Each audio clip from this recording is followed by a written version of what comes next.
అందరికీ నమస్కారం. Welcome to study circle. ఈరోజు వ్యాకరణాంశాలు చూద్దామండి.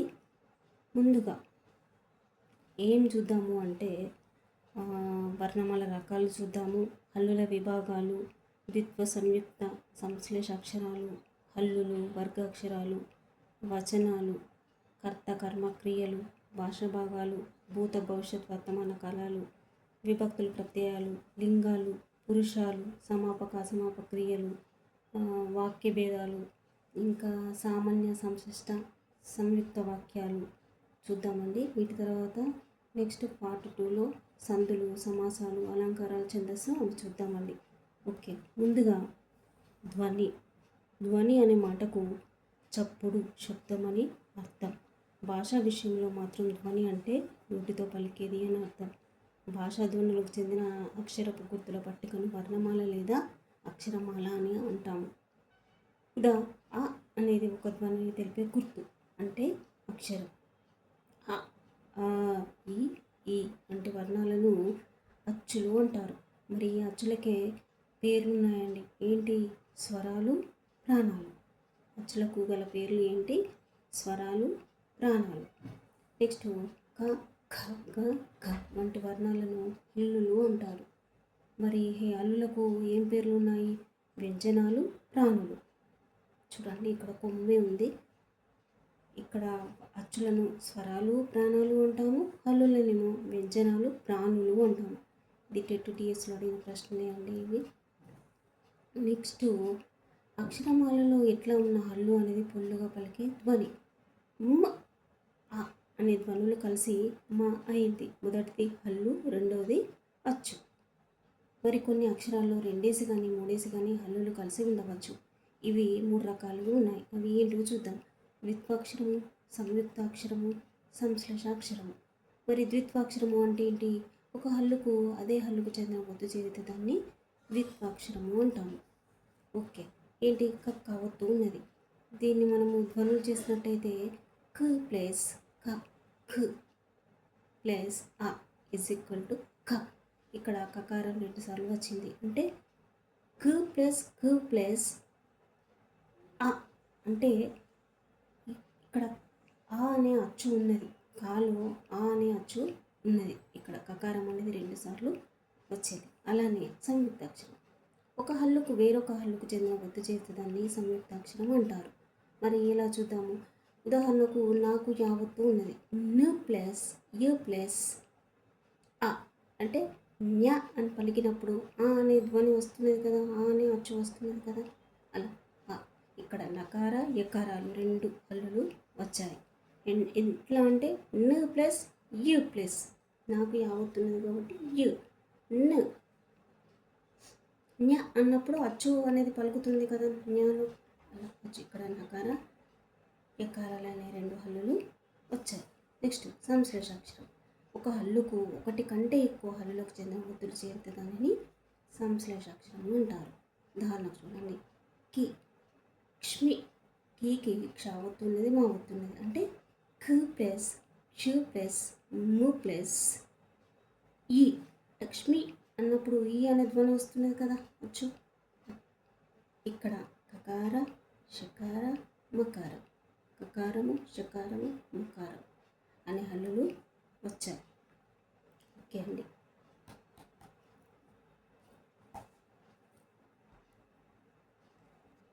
నెక్స్ట్ వర్గ అక్షరాలు చూద్దాం.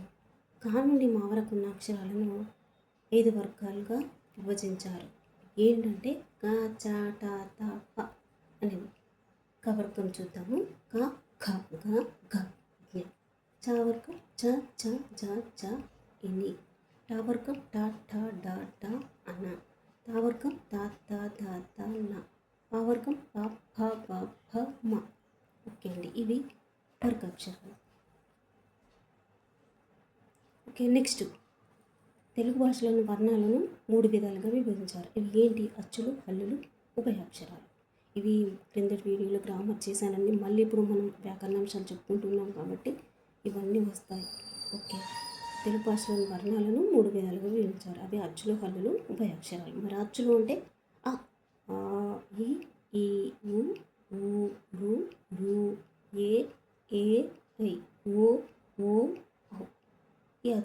హ్రస్వాలు దీర్ఘాలు అని రెండు విధాలుగా ఉన్నాయండి. అవి ఏంటి? హ్రస్వాలు ఒక మాత్రకాలంలో ఉచ్చరించే అచ్చులను హ్రస్వాలు అంటారు. ఓకేనండి. ఒక మాత్రకాలంలో ఉచ్చరించే అచ్చులను ఏమంటాము? హ్రస్వాలు అంటాము. మరి అవేంటి? అ, ఇ, ఉ, రు, ఏ, ఓ అంటే ఒక కనురెప్పు పాట కాలము. మాత్ర అంటే కనురెప్ప పాటు కాలము అని అర్థం. నెక్స్ట్ దీర్ఘాలు. రెండు మాత్రల కాలంలో ఉచ్చరించే అచ్చులను దీర్ఘాలు అంటారు. మరి అవేంటి?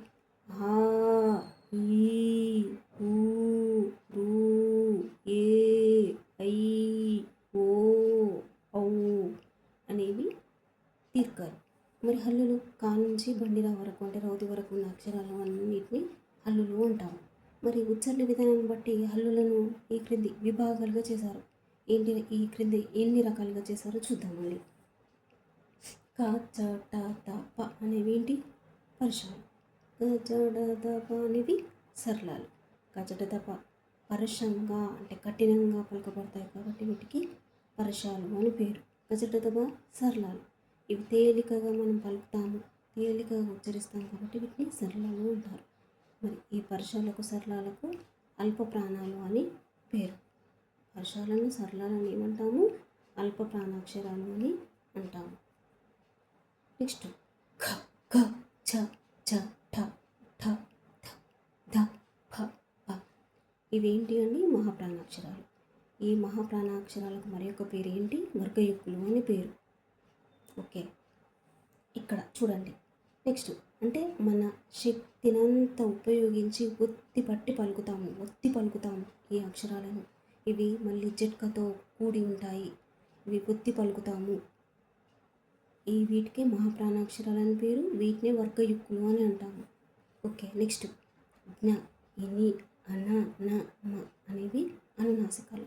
నాసికము అంటే ముక్కు సహాయంతో ఉచ్చరించే అక్షరాలను అనునాసిక అక్షరాలు అంటారు. ఓకే, నెక్స్ట్ యా, రా, లా, వ అంతస్తాలు అంటే స్పర్శాలకు ఊష్మాలకు మధ్య ఉండే అక్షరాలు అంతస్తాలు. ఇవి అంతస్తంగా స్థిరంగా ఉంటాయి కాబట్టి అంతస్తాలు. Okay, next ఊష్మాలు. ష, ష, స, హ అంటే నోటి సహాయంతో ఊది పలుకుతాము కాబట్టే వాటిని ఊష్మాక్షరాలు అన్నాము. గుర్తుపెట్టుకోండి. ఓకేనా? ఏంటి మరి ఊష్మాలు అంటే నోటి సహాయంతో ఊది పలికే అక్షరాలన్నింటినీ ఊష్మాక్షరాలు అంటాము. ష, ష, స, హ. ఓకే అండి. ఇవి టోటల్గా మొత్తం 2026, 25, 24 ఇంకా టీఎస్సీ టెట్ ఎప్పుడు అడుగుతూనే ఉన్నాడని ఈ ప్రశ్నలు.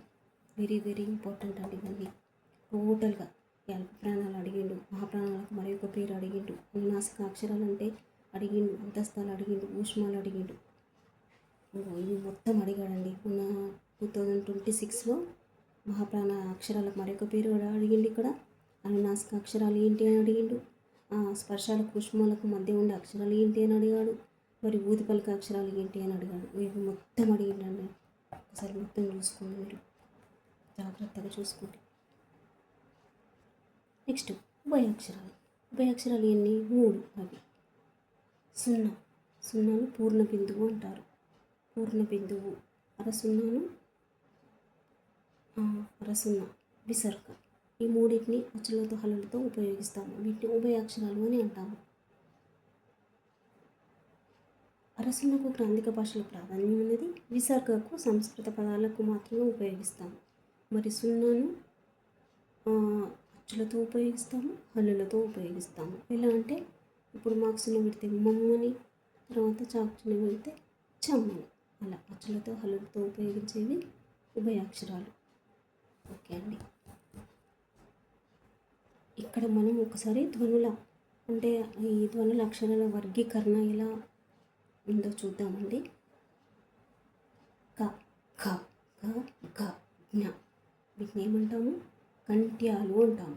కంట్యాలు అంటే కంఠం నుంచి పుట్టినవి కాబట్టి వీటిని కంట్యాలు అంటారు. కంట్యాలు అంటే క, ఖ, గ, ఘ, జ్ఞ అనేవి కంట్యాలు, కంఠం నుంచి పుట్టినవి కాబట్టి వీటిని కంట్యాలు అంటాము. నెక్స్ట్ చ, ఛ, చ, ఛ, ఇని వీటిని ఏమంటాము? తాళవ్యాలు అంటాము. తాళవ్యాలు అంటే దౌడ నుంచి పుట్టినవి కాబట్టి వీటిని తాళవ్యాలు అంటాము. ఓకేనా అండి. తాళవ్యాలు అంటే దౌడ నుంచి పుట్టినవి. మరి అవి ఏ అక్షరాలు? చ చ చ చ ఇది. నెక్స్ట్ ఠ ఠ ఢ ఠ అన్న. వీటిని ఏమంటాము? మూర్ధన్యాలు అంటాము.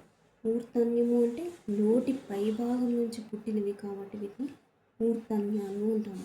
మూర్ధన్యాలు అంటే నోటి పైభాగం నుంచి పుట్టిన అక్షరాలను మూర్ధన్యాలు అంటారు. నెక్స్ట్ ధ ధ ధ ధ న.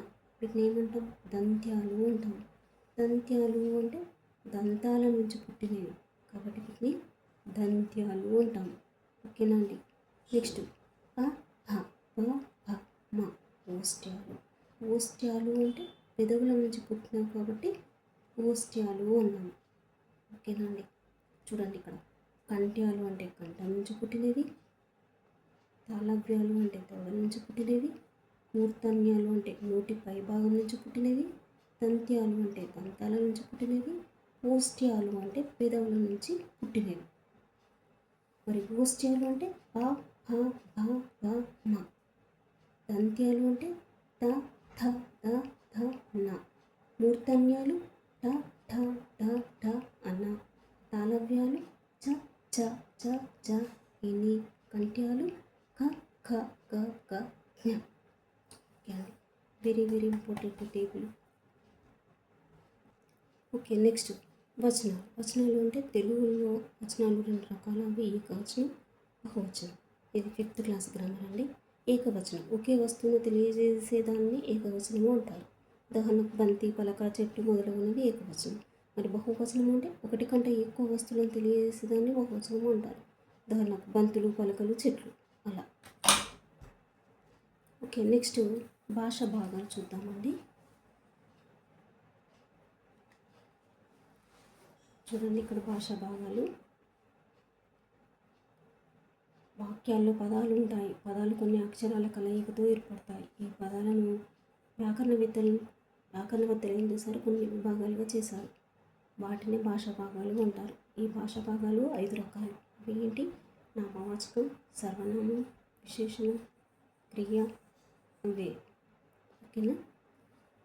మరి నామవాచకం అంటే పేర్లను తెలియజేసే పదాల నామవాచకాలు అంటారు. రామయ్య, తోట, చెట్లు, చిలుక, గోరెక్క మొదలగునవి. పేర్లను అవి ఏ పేర్లు? మనుషుల పేర్లు కానీ, చెట్లు, వస్తువులు, పుట్టలు, పశువులు, పక్షులు ఏవైనా కానీ పేర్లను తెలియజేసే పదాలను నామవాచకాలు అంటారు.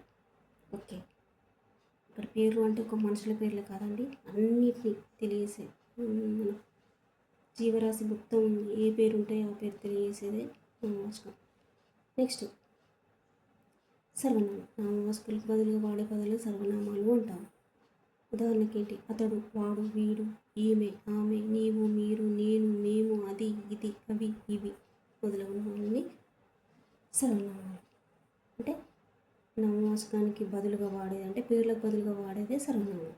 ఇక్కడ సీత పట్నం వెళ్ళింది, ఆమె అక్కడ సినిమా చూసింది అంటే ఇందులో సీత, పట్నం అనేవి నామవాచక పదాలు. పదాలకు బదులుగా ఆమె, అక్కడ అనే పదాలను వాడాలి. ఇలా నామవాచకాలకు బదులుగా వాడే పదాలను ఏమంటాము? సర్వనామాలు అంటాము. ఆమె, అక్కడ అనేవి సర్వనామాలు. ఓకేనా? ఇలా విశేషణం. నామవాచకాల యొక్క కానీ సర్వనామాల యొక్క కానీ గుణాలను తెలిపే పదాలను ఏమంటాము? విశేషణాలు అంటాము. దీన్ని విశేషం అని కూడా అంటారండి. ఓకే, అంటే నామవాచకం యొక్క సర్వనామం యొక్క గుణాన్ని తెలిపేది గుణాన్ని తెలిపేది విశేషణం.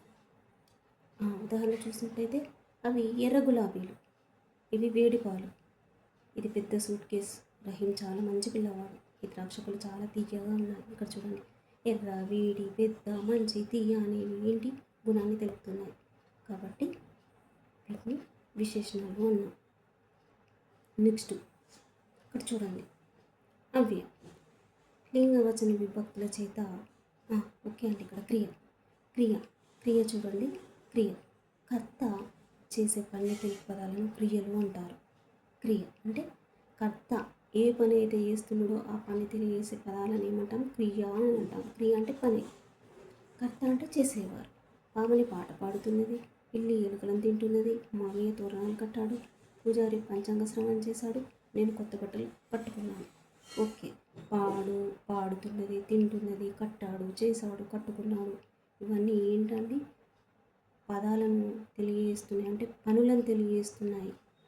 చూడండి ఇక్కడ గీత గీసిన పదాలు ఎవరెవరు ఏ పనులు చేస్తున్నారో చెప్తున్నా ఇలా తెలిపే పదాలను క్రియాపదాలు అంటారు. ఓకే, పనులను తెలియజేసే పదాలను క్రియాపదాలు అంటారు. ఓకేనా, అవే లింగ వచన విభక్తుల చేత మార్పు చెందిన పదాలను అవ్యయాలు అంటారు. ఇది ఎప్పుడు అడుగుతున్నాడండి, టీఎస్లో ఎప్పుడు అడుగుతున్నాడు ఈ పదాలు అవ్యయము అని. లింగ వచన విభక్తుల చేత మార్పు చెందిన పదాలను ఏమంటాము, అవ్యయాలు అంటారు. లేదా లింగ వచన విభక్తులు కాని పదాలను అవ్యయాలు అంటారు. ఓకే అండి, అంటే లింగం ఉండదు, వచనాలు ఉండవు, అంటే ఏకవచనం ఉండదు, బహువచనం ఉండదు, వాటికి లింగాలు ఉండవు, అంటే స్త్రీలింగం పుల్లింగం ఏది ఉండదు అన్నమాట. ఆ విధంగా ఉండే పదాలని ఏమంటాము, అవ్యయాలు అంటాం. అక్కడ బంతాట ఆడుతున్నారు. అయ్యో బంతి పోయిందా, ఓహో సీమ ఎంత బాగుందో, ఎలా జరిగింది, ఆహా ఈ గాలి ఎంత చల్లగా ఉన్నది. చూసారా, ఏ లింగానికి ఏ వచనానికి ఏ విభక్తికి సంబంధించినవి కావు. ఇక్కడ ఏ లింగం లేదు, ఏ విభక్తి లేదు, ఏ వచనం లేదు. ఇలా లింగవచన విభక్తులు లేని వాటిని కాని వాటిని ఏమంటాము, అవ్యయాలు అంటాము. ఓకే, కొన్ని ఉదాహరణ చూసినట్టయితే అక్కడ ఇక్కడ ఇక్కడ ఔరా బలి అయ్యారే అనేవి కూడా అవ్యయానికి సంబంధించిన పదాలు. ఇక్కడ విభక్తి ప్రత్యయాలు చూద్దామండి. వెరీ వెరీ ఇంపార్టెంట్ విభక్తి ప్రత్యయాలు. తెలంగాణ సంస్కృతికి ఉనికికి బతుకమ్మ పండుగ ప్రతీక. ఒక్కసారి వాక్యాలను గమనించండి. ఓకేనా అండి, తెలంగాణ సంస్కృతికి ఉనికికి బతుకమ్మ పండుగ ప్రతీక. హోలీ పండుగను మన దేశంలోనే కాకుండా విదేశాల్లో కూడా జరుపుకుంటారు. ఇక్కడ చూడండి, లోకు గీత గీశారు, లోక్ గీత గీశారు. పీర్లను ఇత్తడితో వెండితో తయారు చేస్తారు. పీర్లను అనేది గీత గీయబడింది, తో అనేది గీత గీయబడింది, ఇక్కడ తో అనేది గీత గీయబడింది. వాలి పూజ కొరకు పూలం కోసింది, కొరకు అనేది గీత గీయబడింది, నువ్వు అనేది గీత గీయబడింది. మరి గమనించండి వాక్యాలను ఒకసారి. కృత్రిమమైన రంగులు చల్లుకోవడం వల్ల ఆరోగ్యం పాలవుతాము. చూడండి, ఇక్కడ వల్ల అనేది గీత గీయబడింది.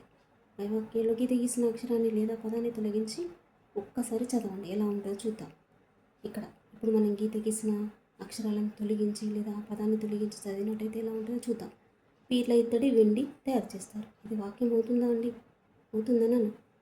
పీర్ల ఇత్తడి వెండి తయారు చేస్తారు, అదే కదా, పీర్ల ఇత్తడి వెండి తయారు చేస్తాను వాక్యం అవుతుందా, కాదు. మరి పై వాక్యంలో పదాల మధ్య సంబంధం సరిగా లేనట్టుగా అనిపిస్తుంది. పీర్ల ఇత్తడి వెండి వాక్యం ఉండదు. ఇప్పుడు నువ్వుతో అనే ప్రత్యయాలను ఉపయోగించి మరి చదవండి. ఇప్పుడు నువ్వుతో అప్పుడు మనం తీసే చదివినాం కదా, ఇప్పుడు చేర్చి చదివినట్టయితే ఎలా ఉంటుందో చూద్దాం. పీర్లను ఇత్తడితో వెండితో తయారు చేస్తారు. ఇక్కడ పీర్లు అంటే ఏంటో అని అనుకోకుండా పీరీలు, ముస్లిం వాళ్ళ ఫెస్టివల్ అప్పుడు పీరీలను ఊరేగిస్తారు కదా, అవి పీర్లను ఇత్తడితో వెండితో తయారు చేస్తారు. ఇట్లా పదాల మధ్య అర్థ సంబంధాన్ని ఏర్పరచడానికి ఉపయోగించే వాటిని ఏమంటాము, విభక్తి ప్రత్యయాలు అంటాము. ఓకే, ఇది వెరీ వెరీ ఇంపార్టెంట్. నన్ను చాలా అందరు జాగ్రత్తగా చూడండి ఒకసారి. ఓకేనా, ఇక్కడ విభక్తి ప్రత్యయాలు, మరి ప్రత్యయాలు విభక్తులు ఏంటి చూద్దాం. ముందుగా ప్రత్యయాలు చూద్దాం. ఏంటిది మరి ఈ విభక్తి ప్రత్యయాలు అంటే ఏమనుకున్నాము, పదాల మధ్య అర్థ సంబంధాన్ని ఏర్పరచడానికి ఉపయోగించే వాటిని విభక్తి ప్రత్యయాలు అంటాం. ఓకే, మరి ఇక్కడ చూడండి, డు మూవులు ఏ విభక్తి, ప్రథమ విభక్తి. ఓకేనా, డు మూవులు అనేది ప్రథమ విభక్తి. నిన్ను కూర్చి గురించి అని వచ్చినప్పుడు ద్వితీయ విభక్తి. చేతంచి తోడంతో తృతీయ విభక్తి. కొరకునికై కోసం చతుర్థి విభక్తి.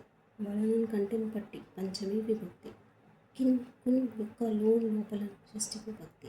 అందున్న సప్తమి విభక్తి.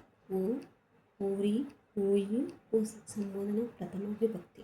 ఓకేనా, ఇలా చూద్దాం. ప్రథమ విభక్తి ప్రత్యయాలు ఏంటి, డుముగులు. ద్వితీయ విభక్తి నిన్ను కూర్చి గురించి. తృతీయ విభక్తి చేతంచే తోడంతో. చతుర్విభక్తి కొరకుని కై కోసం. పంచమి విభక్తి వలనం కంటెను పట్టి. షష్ఠి విభక్తి కినుకుని యొక్క లోపల.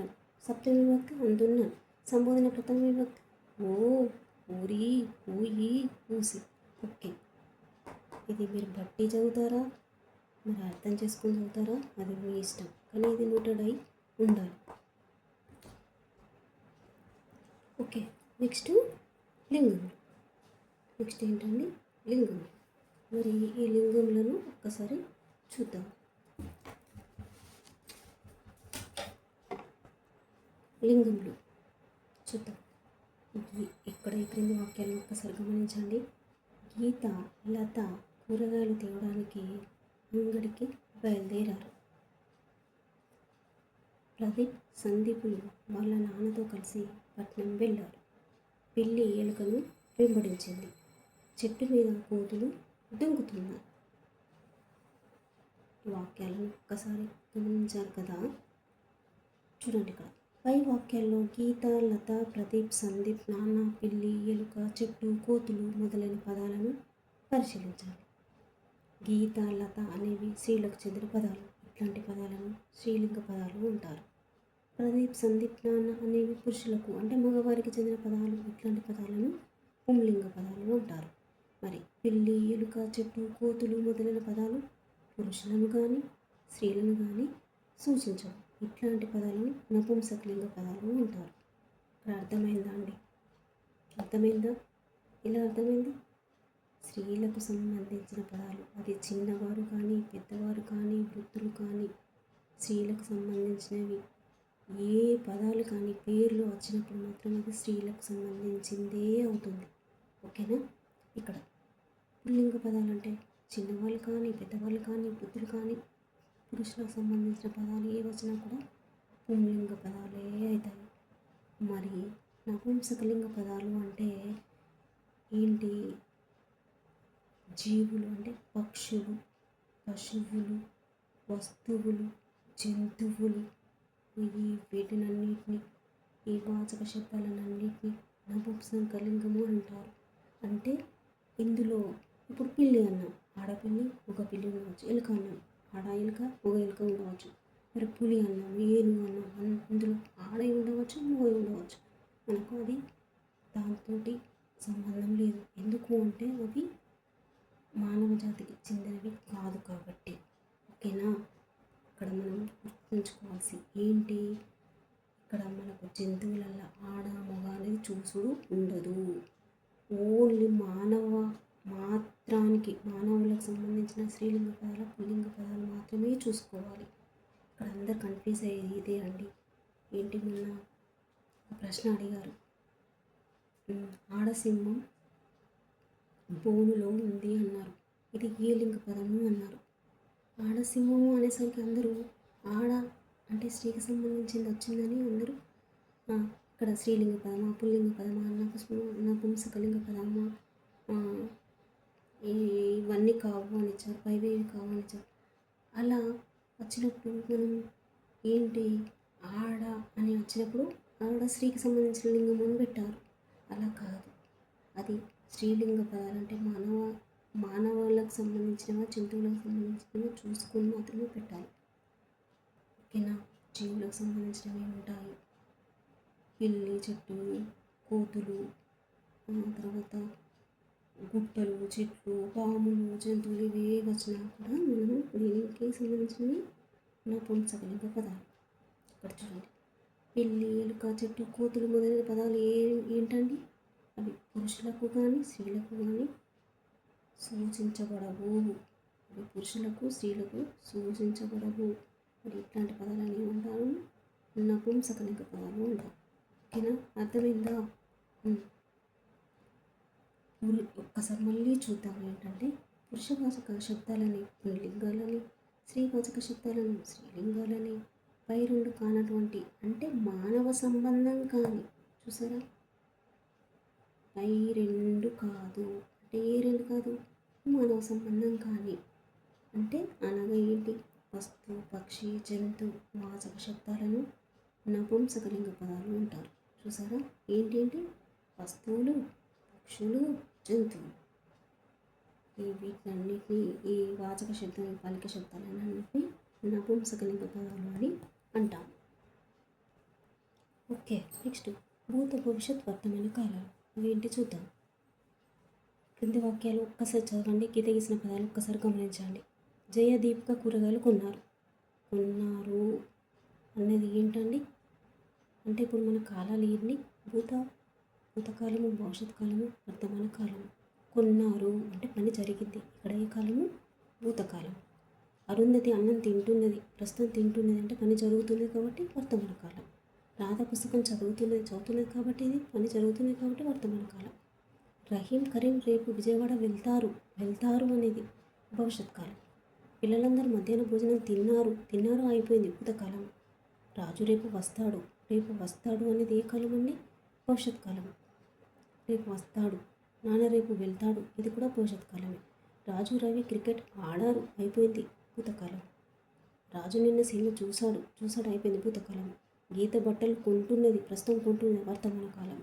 గోపాల్ రేపు ఊరికి వెళ్తాడు అనేది భవిష్యత్ కాలం. చూడండి ఇక్కడ భూతకాలము అంటే పని జరిగిపోయిన పనుల గురించి తెలియజేస్తుంది. భూత అంటే భవిష్యత్తు అంటే జరగబోయే పనుల గురించి తెలియజేస్తుంది. వర్తమాన అంటే జరుగుతున్న పనుల గురించి తెలియజేస్తుంది. మన రెట్టులో అడిగారండి ప్రశ్నలు. నెక్స్ట్ సమాపక అసమాపక క్రియలు. సమాపక క్రియ పూర్తి అయిన పని గురించి తెలిపే క్రియాపదాలను సమాపక క్రియలు అంటాము.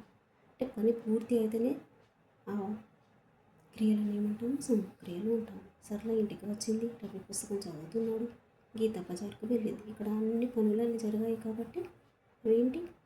పనులన్నీ పూర్తి అయిపోయాయి కాబట్టి సమాపక క్రియ. చూడండి ఇక్కడ అసమాపక క్రియ అంటే పూర్తి కాని పని గురించి తెలుపు పదాలను క్రియాపదాలు ఏమంటాము? అసమాపక క్రియలు అంటాము. ఉదాహరణకు సరళ ఇంటికి వచ్చి పేపర్ చదివింది. సరళ ఇంటికి వచ్చి పేపర్ చదివింది. ఇక్కడ పని జరగలేదు. అన్నారు అసమాపక క్రియ. రవి పుస్తకం చదివి పడుకున్నాడు. పని జరగలేదు. గీత బజారుకు వెళ్ళి కూరగాయలు కొన్నది. వెళ్ళి అని అసమాపక క్రియ అంటే పని జరగలేదు. చూసారా ఇక్కడ చదివి వెళ్ళి అనే క్రియపదాలు పూర్తి కాని పనిని గురించి తెలుపుతున్నాయి కాబట్టి వీటిని ఏమన్నాము? అసమాపక క్రియలు అన్నాం. ఓకే అండి, ఇక్కడ కర్త కర్మ క్రియలను చూద్దాము. ఈ క్రింది వాక్యాలు చదవండి. వీటిలో ఎవరు అనే ప్రశ్నకు సమాధానం చెప్పే పదము ఏది? దేనిని, ఎవరిని అనే ప్రశ్నకు సమాధానం వచ్చే పదం ఏది? ఇవన్నీ తెలిపే పదం ఏది? మరి చూద్దామండి. రాణి సౌందర్యను కలుసుకున్నది. మేము తెలుగు చదువుతున్నాము. రహీం ఖురాన్ చదువుతున్నాడు. పై వాక్యాల్లో 1వ వాక్యం చూడండి. రాణి, మేము, రహీం అనేవి ఎవరు అనే ప్రశ్నకు సమాధానంగా వస్తున్నాయి కాబట్టి ఇది కర్త. మొదట వచ్చే పదాలన్నీ కర్త. మరి రెండవ వాక్యంలో ఇక్కడ చూడండి. సౌందర్య తెలుగు ఖురాన్ అనేది రెండవ పదం ఎవరిని సూచిస్తుంది అంటే కర్మను సూచిస్తుంది కాబట్టి ఈ రెండు పదాలన్నీ కర్మయండి. సౌందర్య తెలుగు ఖురాన్ అనేది కర్మ. మరి మూడో వాక్యంలో మూడో పదం చూద్దాం. ఏంటి? కలుసుకున్నది, చదువుతున్నాడు. మరి ఇక్కడ ఏంటి? పని తెలియజేస్తున్నది కాబట్టి క్రియ. వీటిని కర్త కర్మ క్రియలు అని అంటారు. ఒకసారి వాక్యాల రకాలు చూద్దామండి. ఆచార్యార్థక వాక్యాలు. ఆచార్యానికి సంబంధించిన అర్థాన్ని తెలియజేసేవి ఆచార్యార్థక వాక్యాలు. ఉదాహరణ చూసినట్లయితే, మీ మాటలు భలే బాగున్నాయి. ఆహా ఎంత బాగుందో. ఓహో తాజ్మహల్ ఎంత అందమైన భవనము. ఈ వాక్యాలను ఏం తెలియజేస్తున్నాయి? ఆశ్చర్యాన్ని తెలియజేస్తున్నాయి కాబట్టి ఆశ్చర్యార్థక వాక్యాలు.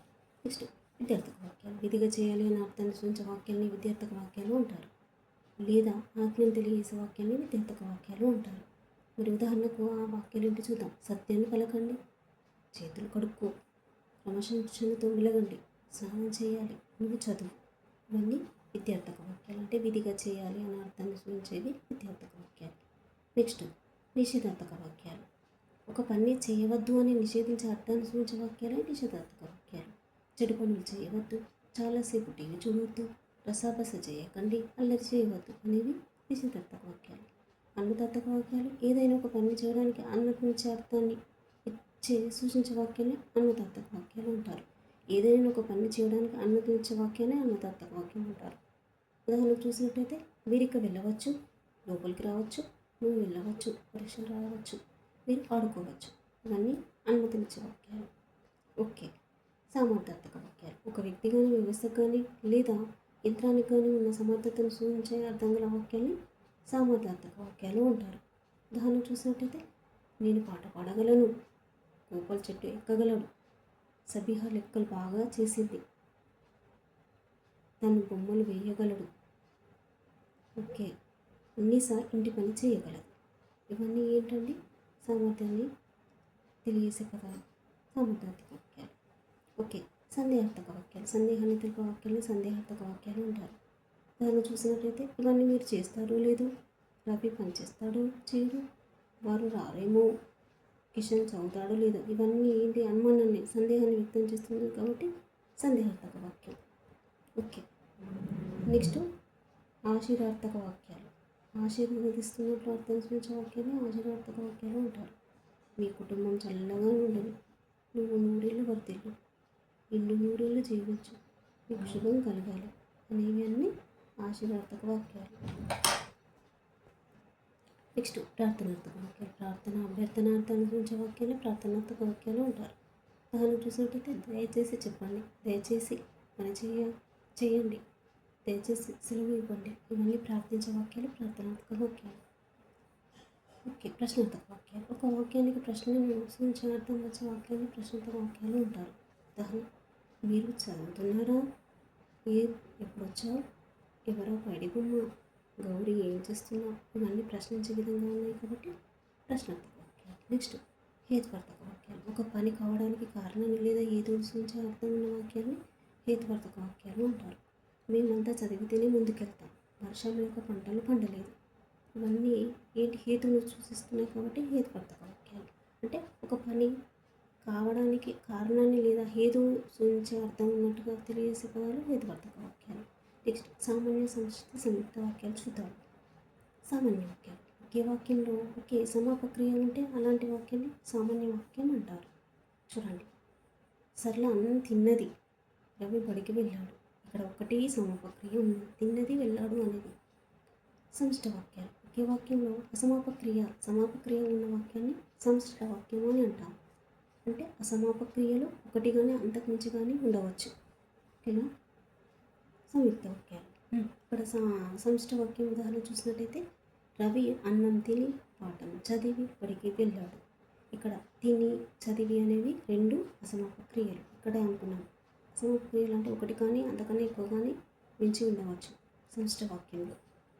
సంయుక్త వాక్యాలు అంటే ఒకే వాక్యంలో రెండు సమాపక్రియలు ఉంటే ఆ వాక్యాన్ని సంయుక్త వాక్యం అని అంటాం. ఏముండాలండి? సంయుక్త వాక్యంలో రెండు సమాపక్రియలు ఉండాలి, అప్పుడే దాన్ని సంయుక్త వాక్యం అంటాం. ఉదాహరణకైతే, రెండు సామాన్య వాక్యాలను సంయుక్త వాక్యం మార్చి రాసేటప్పుడు కానీ, అందువల్ల, లేదా, కాబట్టి, అయినా వంటి పదాలను ఈ రెండు వాక్యాలను కలపడానికి ఉపయోగిస్తారు. చూసారా? సంయుక్త వాక్యాలు అంటే ఒకే వాక్యంలో రెండు సమాపక్రియలు ఉంటే ఆ వాక్యాన్ని సంయుక్త వాక్యము అంటాము. రెండు సామాన్య వాక్యాలను సంయుక్తంగా మార్చి రాసేటప్పుడు కానీ రావచ్చు, అందువల్ల రావచ్చు, లేదా రావచ్చు, కాబట్టి రావచ్చు, అయినా రావచ్చు, ఇలాంటి పదాలను రెండు వాక్యాలను కలపడానికి ఉపయోగిస్తాం. ఓకే అండి. నెక్స్ట్ మనము ఏం నేర్చుకుందాము అంటే, నెక్స్ట్ పార్ట్ బి వీడియోలో సందులు, సమాసాలు ప్లస్ అలంకారాలు, ఈ ఛందస్సు మొత్తం అంతా నెక్స్ట్ వీడియోలో నేర్చుకుందామండి. Thank you for watching.